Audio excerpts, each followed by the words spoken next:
Star Wars Jedi Fallen Order is out in about a month. Our very own Brian Altano, my very own Brian Altano, got to spend a few hours with the game and apparently came away impressed. Brian, what would you say are the top 5 things you want people to know about Star Wars Jedi Fallen Order?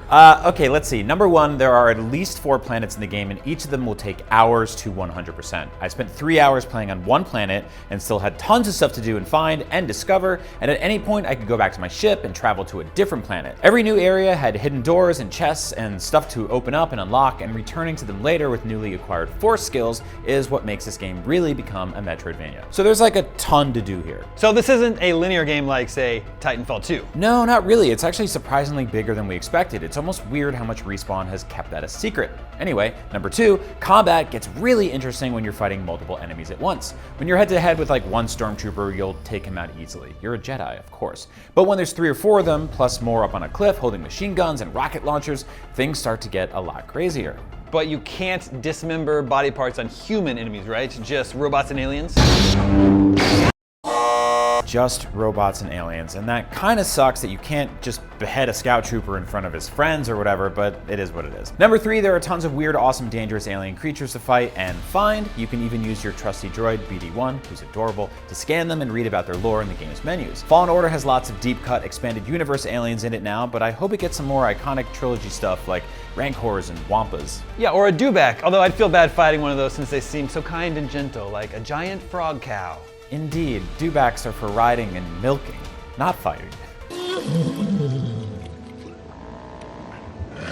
Number 4, this game has Dark Souls style bonfires to rest at, which makes the enemies around you respawn so you can grind for skill points. I know that saying it's like Dark Souls is a pretty corny, cheap way to describe video games that aren't Dark Souls, but I'm glad that stuff is here since it makes me want to replay areas to level up my Jedi skill tree.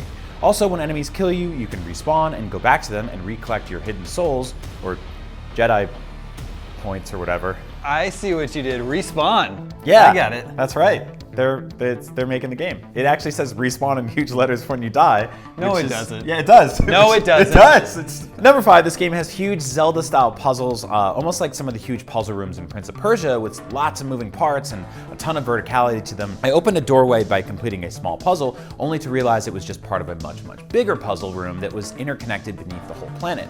So there's Tomb Raider-like wall climbing and traversal to scale these environments too. I was really impressed with the scope of it all, and I wonder how much stuff like that exists across the rest of the game. So it's got a little Zelda, a little Metroid, a little Tomb Raider, and a little Dark Souls. That's right. And it's all wrapped up in a brand new Star Wars story that I really dig. So they're making a new single-player Star Wars game. It actually exists. It doesn't have microtransactions. They haven't canceled it yet. It's actually coming out. It's real. Well, it's about time. Damn right. Star Wars Jedi Fallen Order is out on PS4, Xbox, and PC on November 15th. If you're impatient, like us, pass the time by checking out this new Game Boy that plays almost every handheld game you can think of, if you can think of Neo Geo Pocket Color games. I dare you, can you think of a single one and get a load of giant fat Pikachu in the latest update from Pokemon Sword and Shield? Don't body shame him. We're working on it. I think it looks great. He does look great. And so do you.